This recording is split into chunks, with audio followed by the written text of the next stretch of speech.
10 नवंबर की शाम से ही अफवाह उड़ी कि मुकेश सहनी महागठबंधन से नाराज हो गए हैं।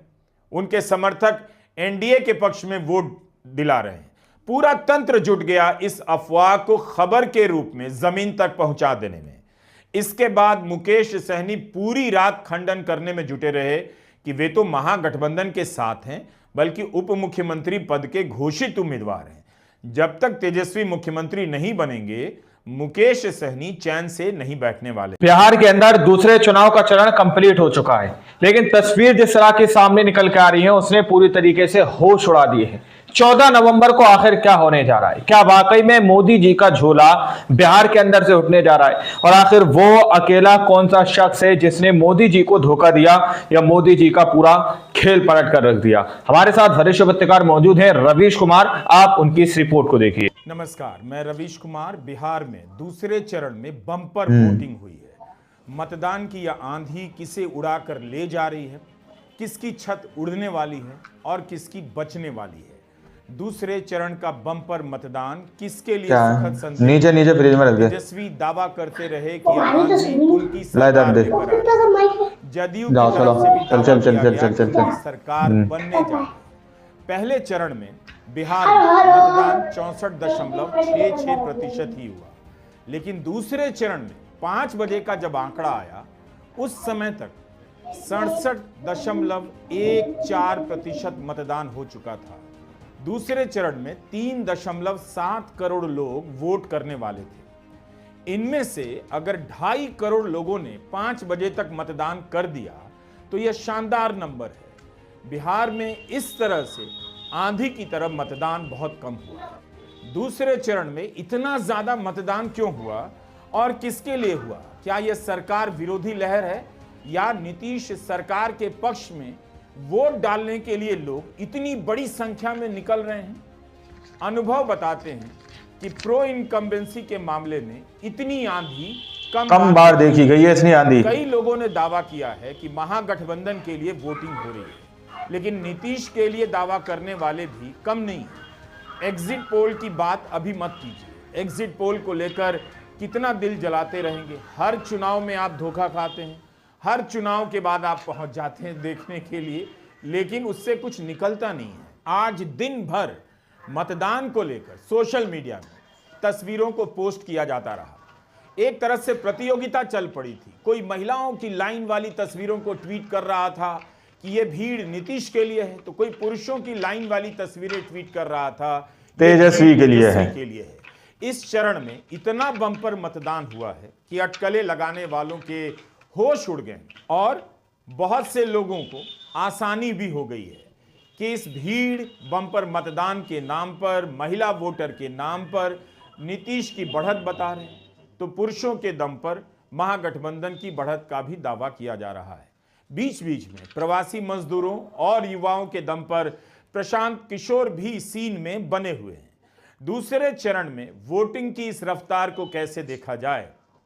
इस चुनाव को 10,000 रुपए के कारण मान लिया गया कि महिलाएं जो वोट दे रही हैं वो नीतीश को वोट दे रही हैं, लेकिन पुरुष भी वोट दे रहे हैं। महिलाओं को लेकर क्या जानबूझकर धारणा बनाई गई या ऐसा ही हुआ है? 14 नवंबर को सब कुछ पता चल जाएगा। चरण में ऐसा क्या हो गया कि किशनगंज से लेकर शिवहर तक 3 बजते बजते 60% से लेकर 66% से भी ज्यादा मतदान हो चुका था। किशनगंज जिला का उदाहरण देता हूं। यहां इस बार 3 बजे तक 66.10% मतदान हो चुका था, जबकि 2020 में 3 बजे तक यहां केवल 47.55% ही बताइए, 5%। और 10 साल पहले पीछे जाइए, 2015 के चुनाव में किशनगंज में कुल मतदान 64.39% हुआ था। और इस बार दोपहर 3 बजे तक 2015 का रिकॉर्ड टूट चुका था।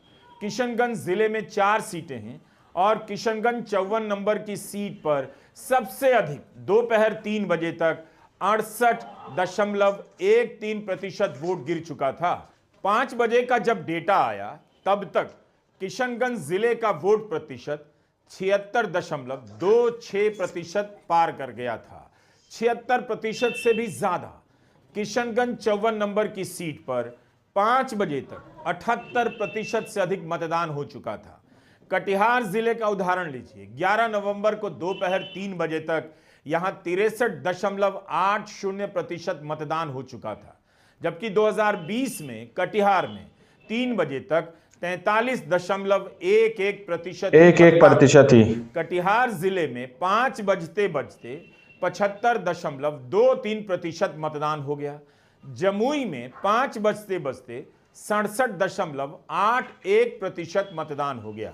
जैसे ही मतदान में तेजी की खबरें आने लगी, सारे खेमे अपनी अपनी सरकार दावा करने लगे और इस दावेदारी में एक दूसरे के प्रति अपनी नफरत का भी इजहार करने लगे। यह तस्वीर देखिए, बिहार के उप मुख्यमंत्री सम्राट चौधरी, बिहार के उपमंत्री कैंची से कैक्टस रूपी लालू प्रसाद को काटते हुए दिखाया गया है। सम्राट इतने जोश में हैं कि अपनी नफरत, अपने विरोध को नफरत में बदल देते हैं और लालू यादव को कैक्टस के रूप में दिखाते हैं।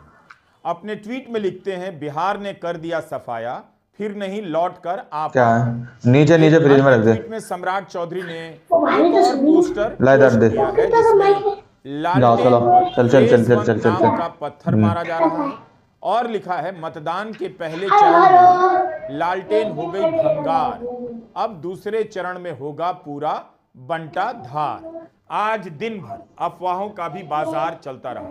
खूब ट्वीट होते रहे कि लोजपा को जदयू वाले वोट नहीं दे रहे हैं, तो सहनी के वोटर राजद को नहीं दे रहे हैं। इन अफवाहों का खंडन भी किया जाता रहा, यानी हर पक्ष आखिरी दौर में लगा रहा कि वोटर उनकी बातों को सुनकर उनकी तरफ चलाए, जो उधर जा रहा था इधर आ जाए। अब तो मतदान खत्म हो गया है, तो हम भी दिखा सकते हैं। 10 नवंबर की शाम से ही अफवाह उड़ी कि मुकेश सहनी महागठबंधन से नाराज हो गए हैं। उनके समर्थक एनडीए के पक्ष में वोट दिला रहे हैं। पूरा तंत्र जुट गया इस अफवाह को खबर के रूप में जमीन तक पहुंचा देने में। कम बार देखी गई है इसने आंधी। सहनी पूरी रात खंडन करने में जुटे रहे कि वे तो महागठबंधन के साथ हैं, बल्कि उप मुख्यमंत्री पद के घोषित उम्मीदवार हैं। जब तक तेजस्वी मुख्यमंत्री नहीं बनेंगे, मुकेश सहनी चैन से नहीं बैठने वाले हैं। उनके खंडन के बाद भी यह अफवाह ठंडी पड़ी नहीं, लेकिन ऐसा नहीं है कि राजद को फायदा पहुंचाने वाली अफवाहें नहीं उड़ाई गई। यह पोस्टर देखिए, कितनी सावधानी से बनाया गया है। जहां तीर नहीं वहां लालटेन ही सही। यह आधिकारिक पोस्टर नहीं है, लेकिन अफवाह उड़ाई जा रही थी ताकि नीतीश के वोटर कुछ भी राजद की तरफ तेजस्वी के लिए है, कितने आ सकते हैं आ जाएं और राजद की सरकार बन जाए। खबर यह भी उड़ाई गई कि नीतीश कुमार ने ललन सिंह को केंद्रीय मंत्रिमंडल से इस्तीफा देने को कहा है। हम और आप केवल इसे अफवाह के रूप में देख रहे हैं। हो सकता है कि जमीन पर इन सब बातों का भी कुछ असर हो। तभी बीजेपी जेडीयू ने आज अपनी तरफ से कई पोस्टर दनादन जारी किए इन अफवाहों का जवाब देने के लिए कि जेडीयू और बीजेपी में कोई मतभेद नहीं है। जेडीयू की तरफ से भी यह पोस्टर जारी किया गया कि एनडीए एकजुट है। बीजेपी भी इन्हीं सब बातों को लेकर अलग रंग में पोस्टर जारी करने में लगी रही। यानी दूसरे चरण में बीजेपी और जेडीयू की तरफ से दिखाने की पूरी कोशिश हुई कि दोनों में कोई मतभेद नहीं। दोनों 14 नवंबर को सब कुछ पता चल जाएगा। को भी दोनों के लिए वोट करना चाहिए। फिर भी नीतीश कुमार के नाम का औपचारिक ऐलान नहीं हुआ। यह बात भी समझ से परे है। लेकिन दूसरे चरण में बीजेपी और जदयू की तरफ से पूरा प्रयास किया गया कि एकजुटता दिखाई दे। जनता दल यूनाइटेड ने तो 4:30 बजे ही अपने ट्विटर हैंडल पर यह पोस्टर डाल दिया, जिसमें लिखा है, बिहार वोटिंग का रिकॉर्ड बनाने जा रहा है। 70% से अधिक वोटिंग। बताइए, 5% कि जनता तेज वोटिंग करके विकास की रफ्तार तेज करने जा रही है। इसके साथ नीतीश कुमार का एक वीडियो आता है। वे जनता दल यूनाइटेड के दफ्तर में गए हैं। इस चुनाव में नीतीश कुमार ने एक भी प्रेस कॉन्फ्रेंस नहीं की, एनडीए की एक भी प्रेस कॉन्फ्रेंस नहीं हुई। क्या यह वीडियो यह दिखाने के लिए था कि नीतीश कुमार एकदम ठीक हैं, पार्टी उनके कमांड में है, तो क्या नीतीश कुमार ही मुख्यमंत्री होंगे? दिन भर नीतीश को सक्रिय दिखाने का प्रयास हुआ ताकि मतदाताओं में संदेश जाए कि बीजेपी और जेडीयू दोनों को वोट देना है। क्या यह काम किया है इस बार?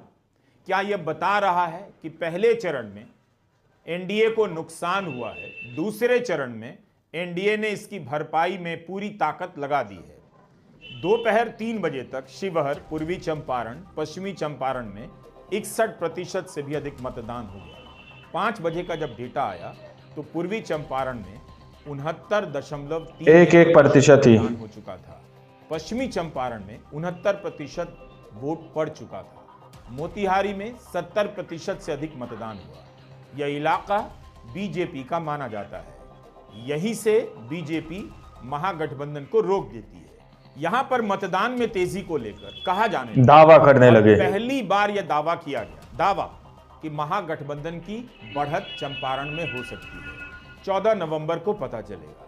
इस इलाके में इतनी वोटिंग, बिहार के उपमंत्री, दावे इतने हो रहे हैं कि दिमाग खराब हो जाए। लेकिन आप लोगों ने इस वीडियो को शुरू से आखिर तक देखा। वीडियो के अंदर साफ तौर पर बात की गई है कि किस तरीके से बिहार के अंदर बम्पर वोटिंग देखने को मिली है। एक बहुत सारे चुनाव हुए, बहुत सारी वोटिंग हुई, लेकिन एक लंबे अरसे के बाद देखा गया कि बिहार के अंदर इस तरीके से लोगों के अंदर वोट को लेकर इतनी जागरूकता थी और लोग पूरी तरीके से वहां पर वोट करते हुए नजर आए दोस्तों। लेकिन जिस तरीके से एग्जिट पोल के अंदर एनडीए की जीत दिखाई जा रही है, उस आंकड़ों को लेकर 2020 के आंकड़ों को भी देखा जा रहा है कि 2020 के अंदर भी इसी तरीके से एग्जिट पोल दिखाने की कोशिश की गई थी, लेकिन 2020 के अंदर भी एग्जिट पोल पूरी तरीके से धराशायी हो गए थे। तो क्या 14 नवंबर को मोदी जी एनडीए के विदाई जो है बिहार के अंदर से होने जा रही है? झोला पूरी तरीके से उठने जा रहा है। आखिर क्या कुछ सच्चाई सामने निकल कर आ सकती है, वो 14 नवंबर का इंतजार है। लेकिन अभी से बहुत सारे न्यूज चैनल, बहुत सारे गोदी मीडिया के चैनल इस बात का दावा कर रहे हैं कि एनडीए सरकार बिहार के अंदर बन रही है या फिर बन चुकी है। अब आप लोग इस पूरे मुद्दे को किस नजर से देखते हैं, कमेंट में जरूर लिखिएगा। इस तक वीडियो में जब तक के लिए जय हिंद, जय भारत।